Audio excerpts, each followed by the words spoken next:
Hey everyone, how you doing? This is Amon Green, Gourmet Packers all-time leading rusher, and you're watching Packers Total Access Live, your daily source for Packer content.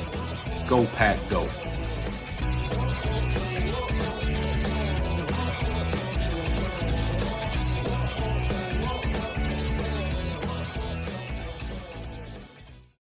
What's up, guys? Welcome into Packers Total Access. My name is Clayton. You can check us out on packernet.com. Find me on Twitter at Packers_access. Flying solo as of the moment.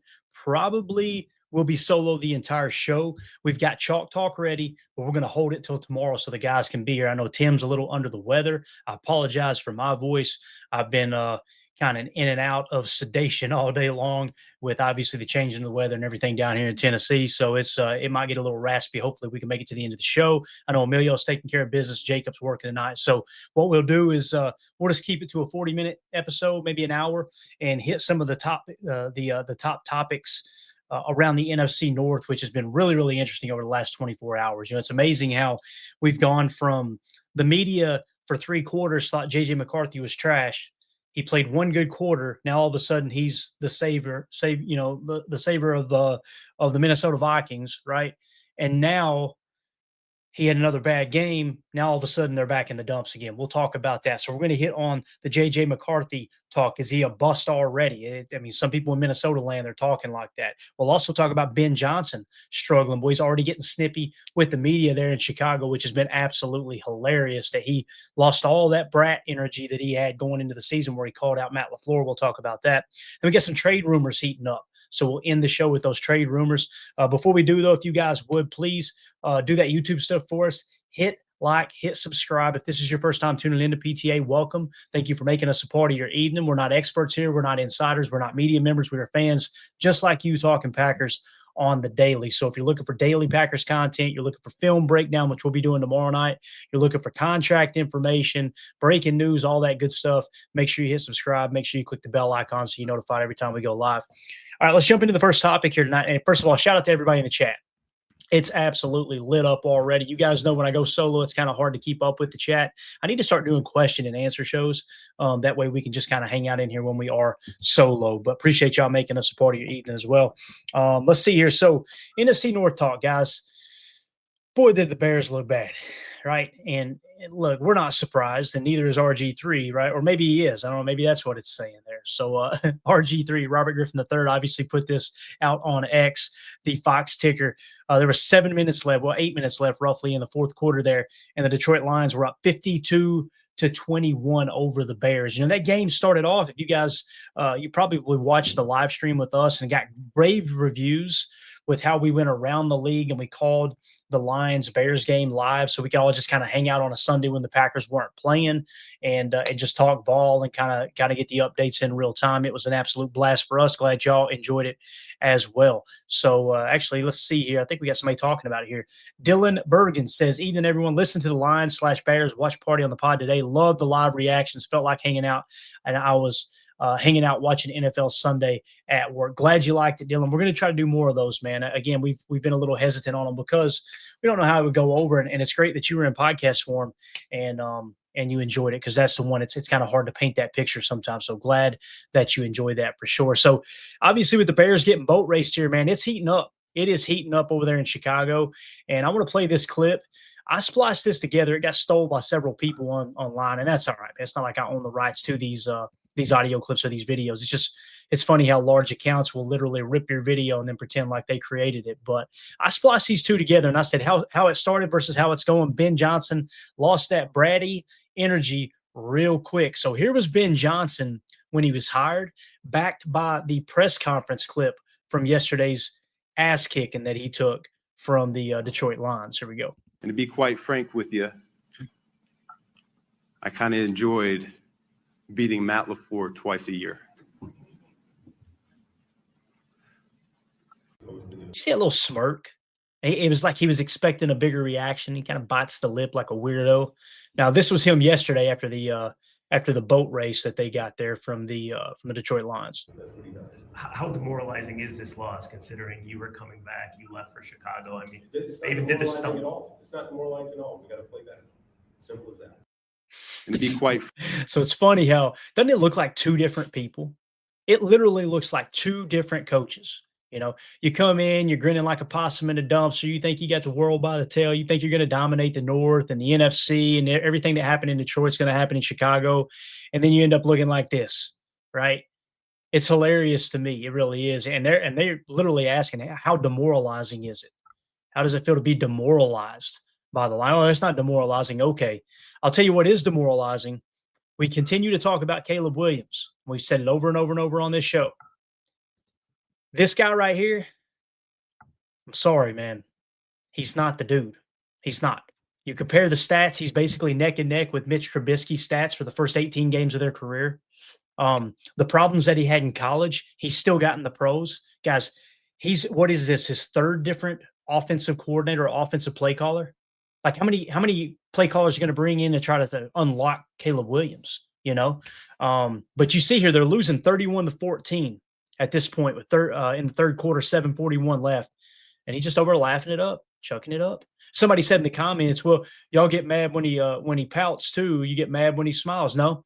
And somebody actually tweeted out a picture of what you should look like. And that was Jaden Daniels. Jaden Daniels was just all business. Hey, how about talk it up with your receivers a little bit? How about having a conversation with your OC, right? How about having a conversation with the backup quarterback who's got the pictures, who's got the video, the iPad? Hey, here's what we're seeing, right? You're losing 31-14 when this was supposed to be the Ben Johnson's going to come in and take over the North, and that's the reaction you got. And the opposite reaction isn't him just kind of chilling like Jaden Daniels and being locked in. It's him literally rolling over on the bench and sighing. It's him laying flat on the turf for 5 to 7 seconds after he gets hit just to be overly dramatic. It's him painting the fingernails to draw attention to himself. And it's the way I express myself, is what he said. It's the way I express myself. He's not a leader. Now, forget the leadership aspect. Forget all the little quirkiness. And again, it's not like it's a personal preference for me. The reason I bring this up is, guys, how do you think if you were to take a poll of the Bears locker room, and I want you to think about listen, even though they're the Bears, there's some tough son of a guns in that locker room. I promise you that. If you were to take a poll in that locker room and said, hey, how do you feel about the way Caleb acts?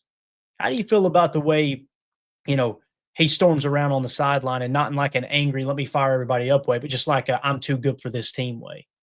How do you feel about your quarterback climbing into his mother's arms after he lost his last college football game and crying in her arms while the rest of his teammates were kind of bonding together trying to, man, this sucks. This was our last game. How do you feel about the article from Tyler Dunn?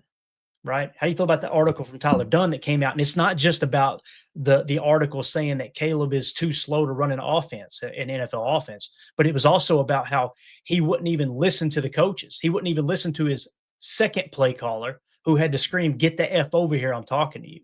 He thinks he's above everything. He thinks he's got it all figured out. He thinks he's the answer and everybody else is the problem. That's what's going on in Chicago. Now, let's forget all that. So what I was going to say is the poll question. If you were to poll everybody in the Chicago Bears locker room and say, hey, how do you feel about Caleb Williams painting his nails, putting on lipstick, carrying a pink purse, and dancing at baseball games?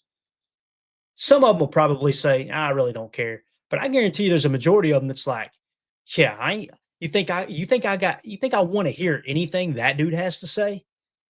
You think when he gets in the huddle and he tries to get us, all right, guys, we got to go down here. We got to go 87 yards and get this win. Do you think those teammates are like, yep, this is the dude I'm following in the battle? I'll say this. We're going to talk about J.J. McCarthy here in a minute in the second segment. J.J. McCarthy has the heart of his team. I know that. Caleb Williams does not. You guys remember last year, middle of a game, DJ Moore walks off the field. In the middle of a play, he walked off the field while the play was still going on because Caleb didn't get on the ball. Now, you could say, hey, that's more so on DJ Moore than Caleb. I can understand that. But how come you don't see teammates coming to his defense? You understand what I'm saying? Again, it's just now let's focus on football. Okay. Strictly football. What does he do well? What does he do not so well? He has got elite arm strength, in my opinion. He's got a cannon for an arm, and he could have arm talent if he were to focus strictly on footwork, mechanics, getting the accuracy in tune, right? Getting on the same page with the receiver, all those things. kind of what we've seen Jordan Love do, guys. Jordan Love's first training camp was booty cheeks. His second training camp wasn't wow, right?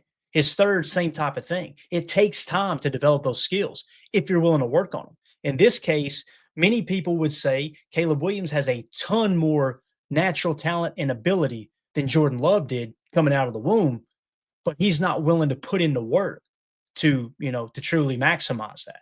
So what was his problem in college, right? He could not read a defense. It's much easier to run an offense in college than it is the pros. That's why you've got pro-style offenses, because in pro-style offenses, you got to be able to read progressions. You got to be able to pick a side. You got to be able to read high-low. There's all these different types of reading the defense that you have to accomplish depending on the down and distance, the specific play call. Is there an RPO attached? Are you setting the protection? Is your center setting the protection? I mean, we've seen him struggle with getting to the line on time in Detroit. It was just an absolute mess. It was a mess. The other thing is, the accuracy's been a little bit of an issue, but the other thing is holding the football. Guys, this is Greg Cosell saying this, not Clayton. Greg Cosell said, it's very, very, very rare that a quarterback comes out of college who had a lot of sacks, who got sacked a lot, and then they all of a sudden fix that at the pro level. And it's easy to go, well, maybe they had a bad offensive line in college. Could have been the case. Maybe they got a bad offensive line in the pros. Could be the case. Remember, that was supposed to be fixed this year. And you still got Caleb taking stupid sacks. And now you got him actually throwing intercept. He threw that interception yesterday, which in my opinion, it really turned that game to where it's like, oh, okay, now it's going to be hard to come back. Right. So the same problems he had in college, he has in the pros. The same quirkiness and look at me attitude he had in college, he's still got in the pros. Right. Again, I don't see him as a leader. Now, I want to talk about the media for just a second. Okay. You guys know there's a guy on NFL Network. His name is Kyle Brandt, and he is the biggest Bears apologist, the biggest Bears. Every year he gets on the hype train. It was Mitch Trubisky hype train. Oh, the Packers are in trouble. It was the Justin Fields hype train. Oh, the Packers are in trouble. And now it was the Caleb Williams hype train, right? Oh, they're in trouble. I want you to listen to what he says here, and I want to give my take on it as well. So I'm going to put it up here on the screen. I'm going to cover it for copyright purposes. We're just going to play the audio. This was over on NFL Network. All right. Let me just get a proper screen. Hey, this will work right here, I believe. Yeah, that'll do. So this was on NFL Network. I think it was Good Morning Football. And this was them talking. This is Chicago Bears fan Kyle Brandt talking about. I'll let it play for a couple of minutes, maybe 1 or 2 minutes, and I'm going to give my take on it. All right, you guys tell me what you think about what Kyle Brandt had to say here. I got a lot of texts from people last night in my Chicago Bears text chains. They're like, got to tell you, man, you better annihilate the Bears tomorrow. You better light them up.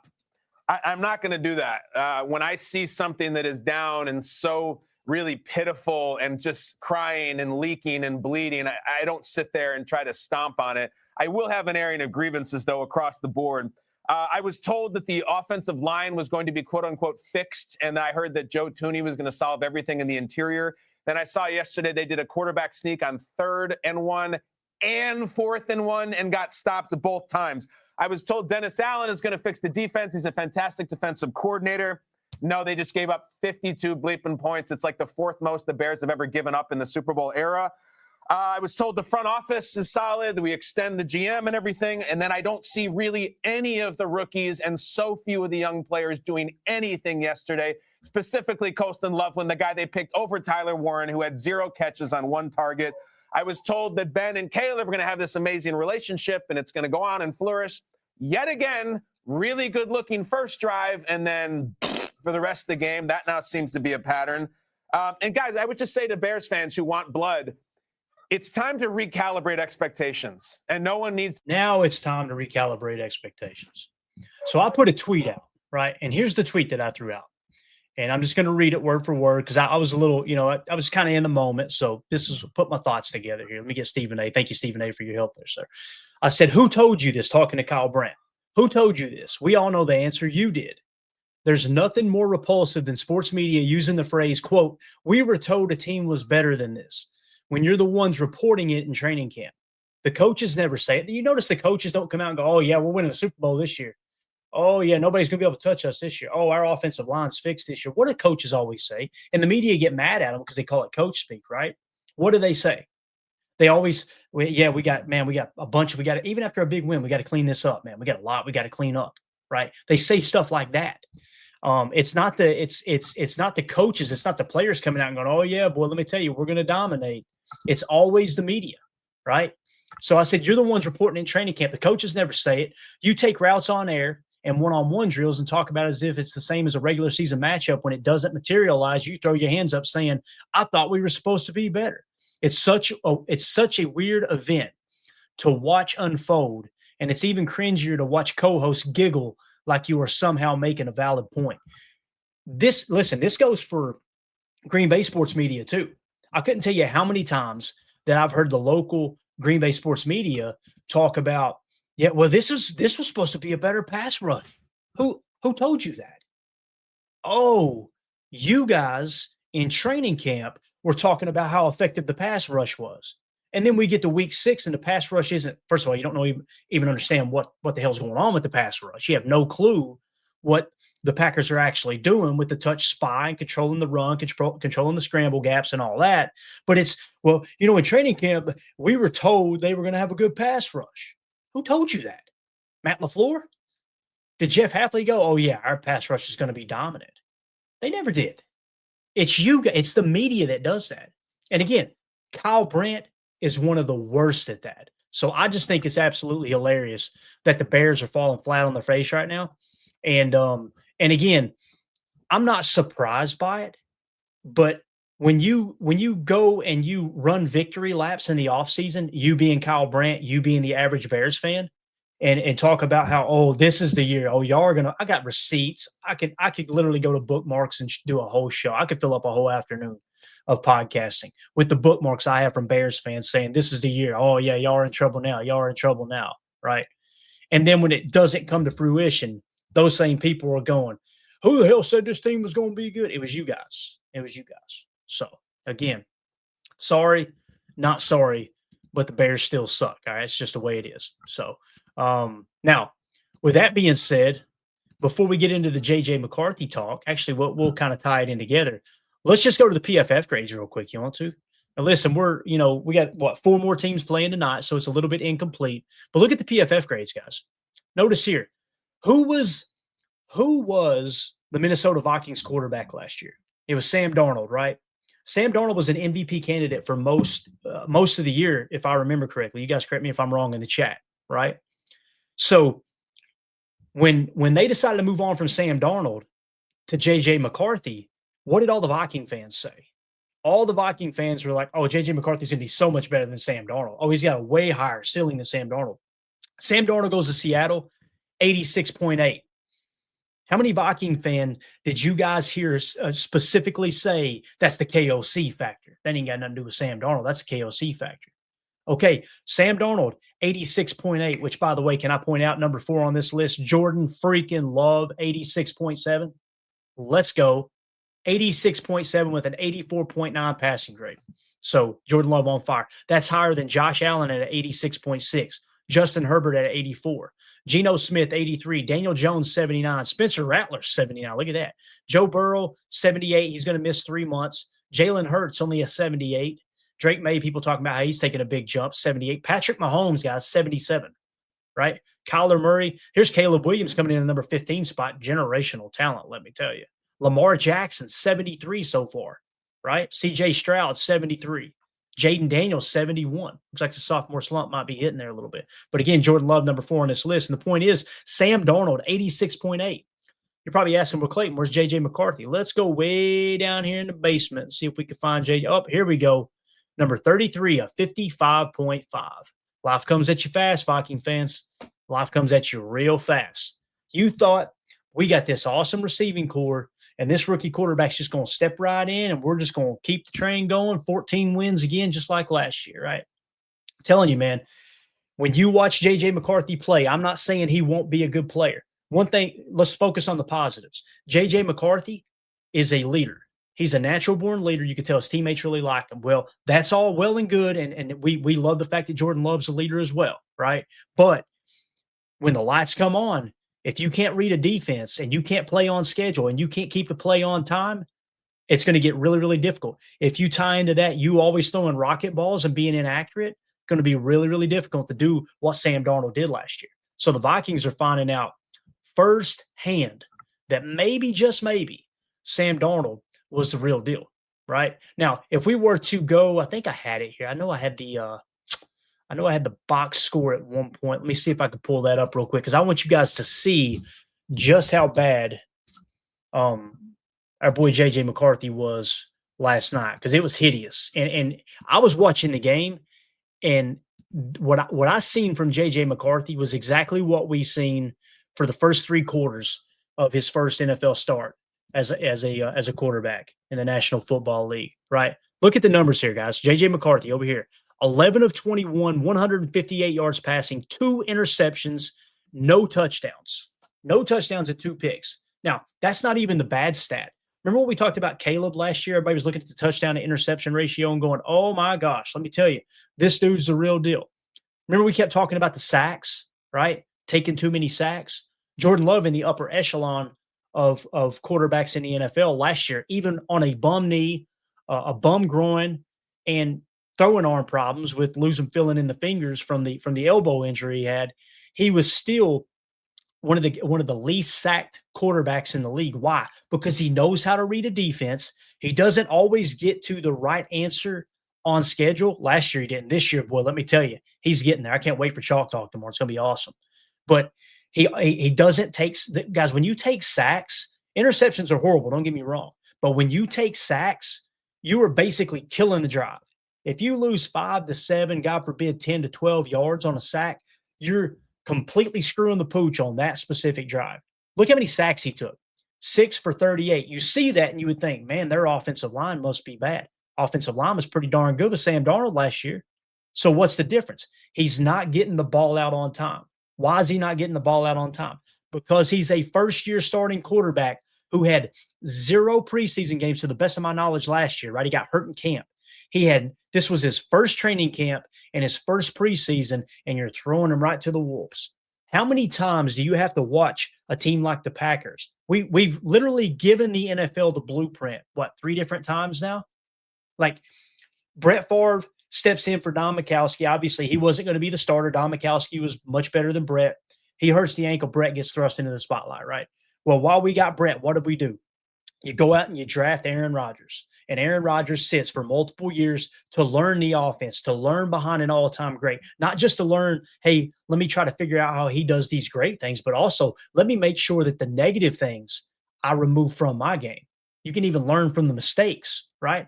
From an all-time Hall of Fame quarterback. So with that being said, then from Aaron Rodgers, you got Aaron Rodgers in your roster, you draft Jordan Love. And he gets to sit and learn behind Aaron Rodgers, one of the all-time greats, right? How many times are we going to show y'all the freaking blueprint before you realize, maybe it's not a good idea just to start a young quarterback like that? That's what's happening here. He's struggling to read the defense. He's struggling to play on schedule. You can see. And listen, I give a little credit to KOC. KOC, Kevin O'Connell, is keeping his cool because there's got to be times that he's like, what in the heck am I doing here? Mark Tauscher keeps saying, man, they better go get Kirk Cousins. They better get Kirk Cousins. If they went and traded for Kirk Cousins right now, I don't know if Kirk Cousins would be a top 10 quarterback. But I'll promise you this, he ain't going to take 6 sacks and lose all that yardage and continue to kill drives. He's not going to throw 2 interceptions, no touchdowns. He's going to protect the football. So I pray to sweet baby Jesus they don't go get him. But J.J. McCarthy, man, now here's the crazy thing. After the game last night, this was shared. Ari Miroff shared, and they showed the play. It looked like he did get hurt. Ari Miroff tweeted out another quarterback injury. The Vikings quarterback J.J. McCarthy has an ankle injury and is likely out for Sunday versus the Bengals. Carson Wentz would start. So Carson Wentz is their backup. I kind of feel like, let me ask you guys this. With that ankle injury, if J.J. McCarthy was playing lights out like that one quarter in week 1, they're probably going to shoot that ankle up and let him start, right? This, I think, is the perfect opportunity for them to back up and go, okay, we didn't pull him. That's not going to hurt his confidence. He's hurt, right? Let's put him on the bench, let him heal up, and let's let him learn a little bit more because the game is moving way too fast for him, way too fast. And again, keep in mind, this is the answer. This is why you moved on from Sam Darnold. And I know there's some people that go, well, there's no way I would have paid Sam Darnold the money that Seattle did. I guarantee you Seattle's happy they did. Playing pretty good football, right? This whole salary cap thing and trying to cut corners on positions of tier 1 importance is just absolutely silly to me, man. It's just like Dallas moving on from Micah, right? And about bit them in the butt against the Giants of all people yesterday, right? So you can tell the bad teams or the teams that can never seem to get over the hump or create any kind of consistent success in the NFL, at least here recently. You could tell the root of of everything that's going wrong. The root of it is you're not focused on the most important positions. You're not focused on quarterback and tackle on offense. You're not focused on 3-tech and edge defender on defense. And you're just kind of throwing crap against the wall. And now you got Justin Jefferson out there, arguably the best wide receiver in the league, and he ain't got nobody to throw him the football. Justin Jefferson last year, guys, had 1,500 yards receiving with Sam Darnold as his quarterback. They're not going to sniff that with J.J. McCarthy for a while, unless and listen, he could turn it around. But the reason I hesitate to say they're going to turn it around quick is because J.J. McCarthy overnight isn't just going to go, oh, that's how you read a defense. Oh, that's what KOC means by my high-low read and getting to the backside. Like, all those things are going to come into play, and it's just going to take time before he puts it all together, for sure. So now if we just take a look here at the NFC North standings, listen, I know it's only 2 games, but you can see the Packers are in the driver's seat, guys. We are 2-0. The Vikings are right behind us at 1-1. Detroit 1-1, and the Bears in the basement 0-2. And those poor Bears fans that just continue to convince themselves that they were somehow going to all of a sudden take the North. That's the other thing. As I was playing that clip, there's 1,000 clips I could have pulled up of our boy Kyle Brandt, that just completely makes him look like a hypocrite, completely contradicts what he was saying in that little mini rant, playing the victim like other people told them they were going to be so much better. He picked the Bears to win the North this year. Think about that. Guys, I didn't pick the Packers to win the North. You guys know I'm as big a homer as there is. I looked up with what we did in the offseason before the Micah Parsons trade. It's in fairness to me before the Micah Parsons trade, right? But even after the Micah Parsons trade, you know what I was saying going into week 1? Kind of still feels like the Lions might have the edge, right? And then you come out and you put that thumping on the Lions. You go, hold up. All right. It's not just about Micah Parsons edition. You can see guys have taken that next step. Specifically, Jordan Love has taken that next step. You bolstered the offensive line, right, to fix that problem that went wrong in Philadelphia there in the playoff loss. It's just it's wild to think about that the Bears are starting 0-2, right? The Lions are 1-1. And again, I think the Lions are still in it. The Vikings, however, I think they're going to sink they should have lost that game last week, to be honest with you. They should have lost that game last week. So going to be a lot of fun to see it all unfold for sure, man. All right, let's move along here real quick. Let's talk a little trade details. Everybody let me know in the chat. I'm going to read them after the show. I promise you I want to go back through and kind of see what everybody had to say. But let us know what you think about the Bears debacle and the Vikings debacle there. It's just absolutely wild that Bears fans are all of a sudden trying to blame the media for it. It's funny. Bears media is trying to blame the media. Go figure, right? So we got some trade rumors out here. All right, we got a little trade rumors here. And give you guys an update. The Buccaneers just took the lead over the Houston Texans 14-10. There's 7 minutes left in the second quarter. Tampa has the ball at about their own 13-yard line, looks like. So obviously, I think we would all agree we're pulling for the Texans tonight. We want the Buccaneers to lose as many games as possible. So trade rumors. Our buddy Easton Butler tweeted out, the Packers are currently working on a long-term extension for linebacker Quay Walker, despite the Packers receiving 2 trade offers for the former Georgia product. Green Bay has told teams they plan to extend Quay. The 2 teams are the Chargers, who offered a 4th-round pick, and the Saints, who offered a 5th-round pick. So if you want to know where Quay Walker's value truly lies, okay, you guys remember, let's back up. Jason Wilde covers the Packers, been covering the Packers since 1996. Great guy, does a great job covering the team. He said that there was a significant offer on the table. I think he said significant. There's definitely an offer on the table. I don't want to misquote him. There's an offer on the table from the Packers for Quay. Okay. And it's there. Hey man, if you want it, take it type thing. So when you look at and you try to guess and think, okay, what would that contract look like? Do you guys think it would be top 5 stack backer money in the league? Do you think it'd be top 10 stack backer money in the league? Do you think it would be kind of in that top 20 range where it kind of plateaus off, right? I think it's probably, if I had to guess, I'm going to say somewhere between probably 7 to 10 million per. And the higher you get on the per year average, then, the less guaranteed money. The lower on the per year, probably a little bit more guaranteed in terms of percentage of the overall contract. But the fact that the best offer, and listen, Easton Butler, man, he's spot on with this stuff. I can't think of one report he's had that wasn't accurate. The dude knows what he's doing. And we got to meet him at the draft. He's a great guy. Really appreciate everything that he's doing there. So the fact that the best offer you could get was either a 4th round pick or a 5th round pick, what do you think Quay's value is actually at? You understand what I'm saying? So it may come in a little higher. It may come in at, like I said, 10 million, 11 million, something like that. Hell, it may be more, but look at the guaranteed money. That's going to be the tell of the tape. If it comes in at like 7 or 8 million per, probably going to be a good chunk of guaranteed money, and he'll be able to kind of double dip again if it doesn't work out with the Packers. But it sounds like the Packers, they value him enough to say, hey, he's worthy of us keeping rather than picking up a 4th round pick. And again, it doesn't matter what a player thinks he's worth. It doesn't matter what the team thinks he's worth. What matters is what are your opponents? What are your peers, I guess you could say, the other owners, the other 31 owners, the other 31 teams, what are they willing to pay for that player? That's what he's truly worth, right? So it's going to be really, really interesting to see what happens with Quay Walker. I think he's going to get extended. I think that they're probably closing in. Look at it from his perspective too.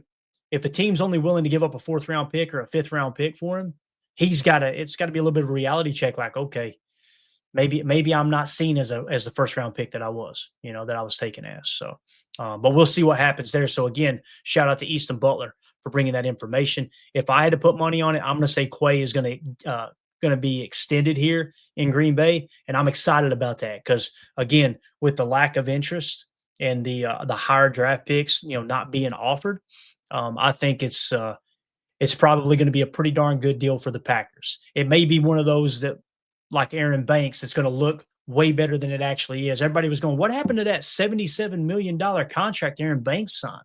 You guys remember when that broke? We went live and we broke it down as soon as we got the details on that contract from Spot Track. I said, this is weird. You guys know what I say. Usually a 4-year deal is a 3-year deal. Usually a 3-year deal is a 2-year deal. This was a multi-year deal that was actually just a 1-year deal because of the guarantee. I mean, they can literally get rid of him next year and start to save money on the cap. I don't think they'll do that, but that's how that contract's structured. So it may come in something like that and look like it's an astronomical number, but once we get the details, we'll be able to line it up and go, no, actually it's a 2-year deal for $14 million is really what it is type thing. So it would be interesting to see there. Now let's move along to another guy here. With some trade rumors. Easton Butler tweeted this out. He's all on top of it, guys. It's probably going to make a lot of people nervous in the chat here. I know it made me nervous. Easton Butler said Cincinnati offered a 6th round pick in 2026 for Malik Willis. He quote tweeted himself. Also called about Malik Willis was, let's see what that Adam Schefter tweet was. The Bengals have been calling around to other free agent quarterbacks since after Joe Burrow's injury, knowing they will have to add at least one more to their roster, as per Adam Schefter. And again, he said Cincinnati offered a 6th in 2026 for Willis. I ain't doing that, boys. I'm telling you, I would rather have Malik Willis on this roster and then we lose him to free agency. That's absolutely insane, right? So you see that, right? Now I'm going to try to peek at the chat here. Yeah, there you go. John Johnson says 6th round is a joke. Yep.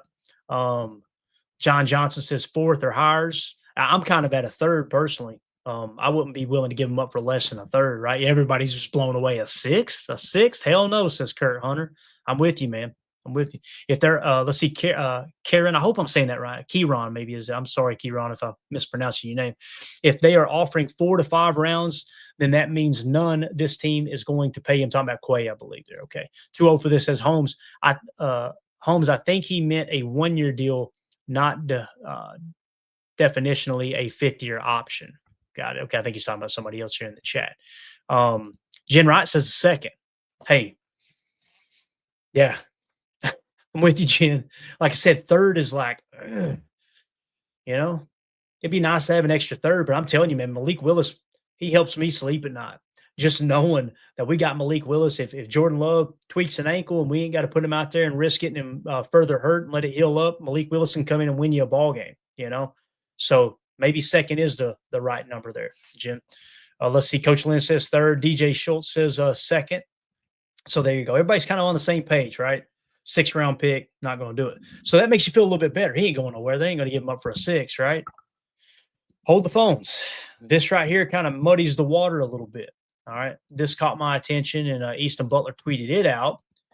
This is per Tom Pelissero. Really, really good source, right? The Packers worked out quarterback Dorian Thompson-Robinson per Tom Pelissero. Why are they working out another quarterback, guys? We got Clayton Tune right on the practice squad. Dorian, as they call him, DTR, he is cut a little more from the cloth than Malik Willis. Very mobile quarterback, right? Clayton Tune, not so much, more of a pocket passer. So, I don't know. What do y'all think? Do you think there's something there? Do you think somebody heard that, hey, the best offer was a 2026 6th-round pick or whatever it was, and they decided, hey, let's amp it up, and contract or trade negotiations got ramped up with another team? That could be the case too. I don't know. But I want to get your all's take on it. What do y'all think? Do you think that this Dorian Thompson-Robinson workout, makes us a little nervous there? Does it make because I see Holmes says practice squad arm. We already got a practice squad arm, Clayton Tune, right? Unless they let him go, maybe I missed it. So, yeah. And that's the other thing too. Like Chris said, there's a lot of people that were fired up about DTR, but he said DTR has proven to stink. Please touch Malik. So, yeah, again, man, I'm sticking with Malik Willis there. I am sticking with Malik Willis. Yeah, and you're right, DJ. DTR in college looked good, right? So, yeah, I don't think he actually meant touch Malik there. 2-0 for this. I knew you'd pick up on it. Yeah, as Clint the Armchair Quarterback says, too, Malik already knows the offense. Knows it pretty darn good, too, man. Played well in the offense, right, as we seen last year. So, going to be interesting, man, to see if they do decide to move Malik Willis. You guys let me know what y'all think in the comments who are watching this show later. I want to know what everybody thinks about that. I want to know about what your all's take on the Bears and how they're having their meltdown. What do you think about the I should have played the audio from Caleb Williams too, man. It was interesting at the press conference. Is literally the interception. He kind of blamed the receiver. Yeah, I was expecting him to not flatten it off. I was expecting him to go a little bit there. Like, really? I'm sure he was expecting you not to throw it right into the chest of Kirby Joseph too. Like, it's just amazing how there's just no ownership there, right? 2-0 this says, let Savion be our QB too. Man, I'll tell you what, that if he hadn't slipped on that Wildcat, I think he's going to run through a couple guys' face. I'm excited to see him in a little more of that Wildcat package and pony package as well. So, yeah. All right. So there you go, man. I would play the audio, the Professor Cakes. I'd have to look it down, and there would be some dead time here, man, for sure. So, all right, let's do a giveaway, guys. Let's do a giveaway. And again, we're going to do Chalk Talk tomorrow. I got it ready to go. I just want to make sure the guys are in here so we can kind of enjoy it together.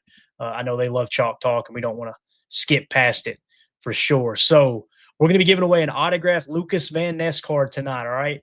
Somebody give me a number in the chat. Let me know. Give me a number here between 1 and 10, and we'll shuffle this thing so y'all can't accuse it of being, as Boz says, rigged. 2-0 for this, rigged. All right, Tony Holman said 4. Respect Oranges said 8. All right, 2-0 for this says 9. Let's go with the 4. Tony Holman was the first one, right? He said 4. So let's shuffle this thing 4 times, and let's give away an autographed Lucas Van Ness card. I'm going to talk about some of the other giveaways we got coming up, too. It's going to be exciting. So here we go. 4 times. 1, 2, 3, 4. Let's spin that sucker. And the winner of the autographed Lucas Van Ness rookie card is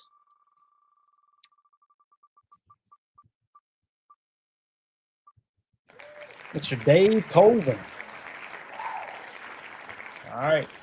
Dave Colvin, you are the winner of the LVN rookie card. So make sure you shoot me a message over on Patreon and we'll get that mailed out to you. So absolutely awesome, man. And congrats to you. Now, if you're new here and you're going, what is this giveaway? What is this? Listen, we've got listeners of the show that donate memorabilia all the time, and they love the show for whatever reason. God knows why, right?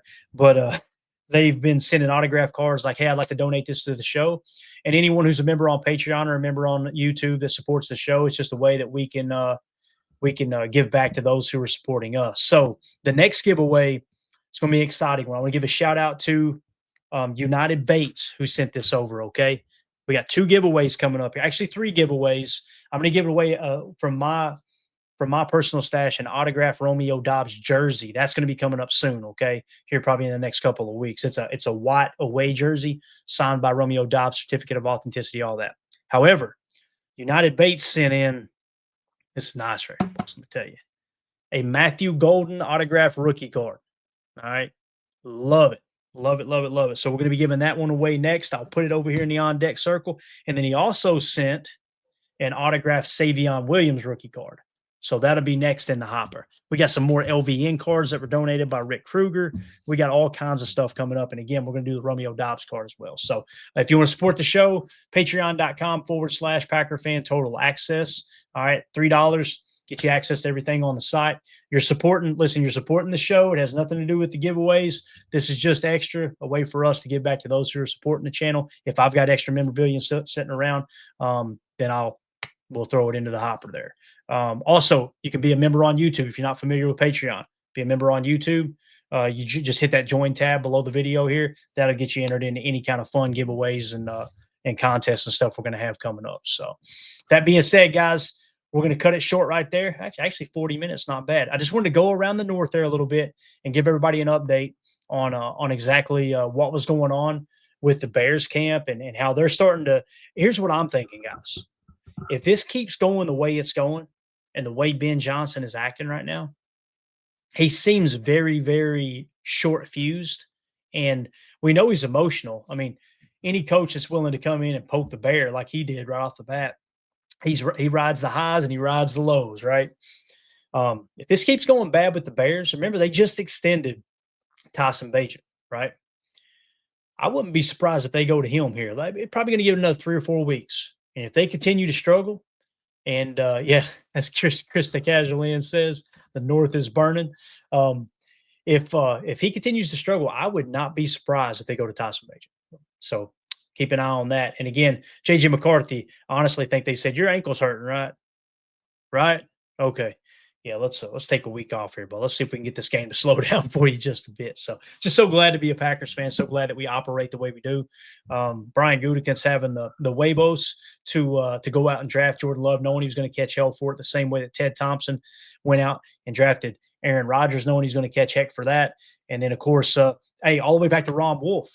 I wasn't a fan back then, right? I was, I wasn't a Packer fan, wasn't even an NFL fan back then.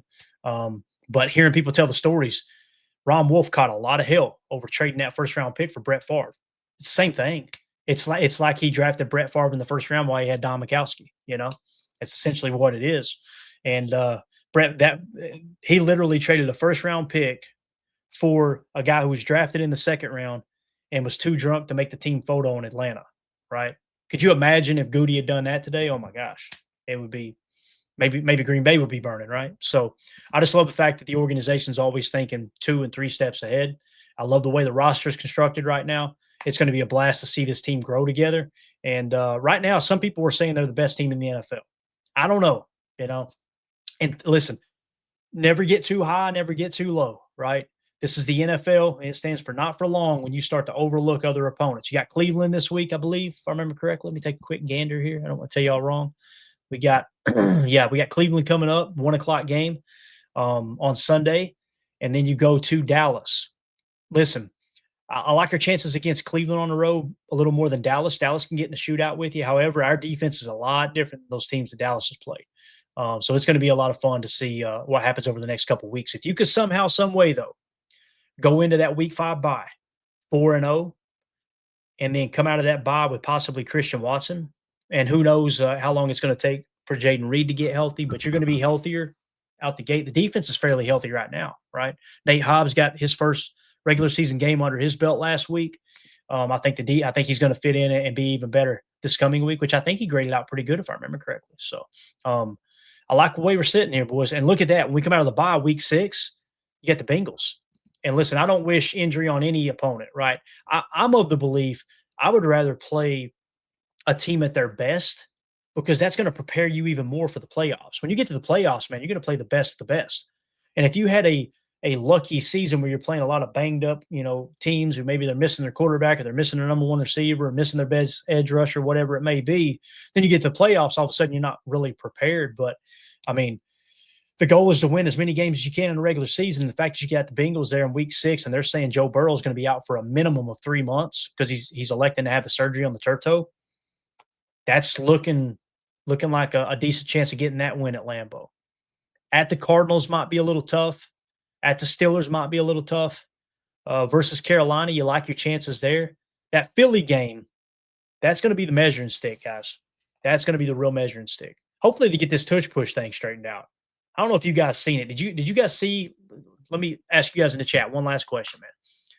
Did you guys see the picture of the tush push for the brotherly shove or whatever the heck they're calling it nowadays, and what they're getting away with right now? It's unbelievable that they're continuing to allow them to get away with this.